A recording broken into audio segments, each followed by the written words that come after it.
Welcome to Samba Samba. Enjoy the video. You start by ensuring Python 3. 7 or newer is available and on your path. This matters because the connector targets modern Python APIs. Next, run pip install mysql-connector-python to add the driver into your environment. Once done, assemble the connection details: host, port, username, password, and database.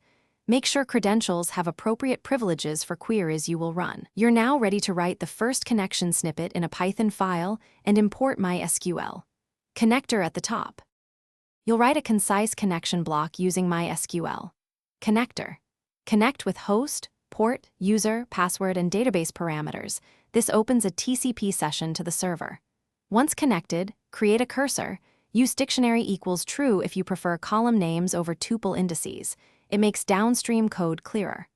Wrap the connect and cursor usage in try/, except so you can handle operational error or programming error. Then close the cursor and connection in finally, or use context managers to ensure cleanup when exceptions occur.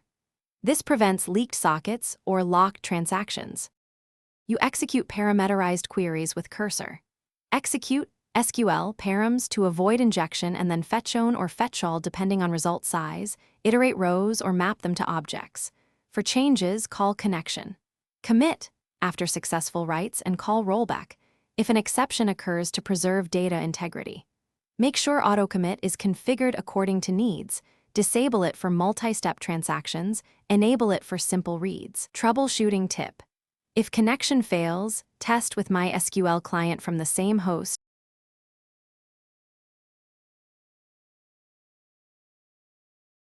Thanks for watching.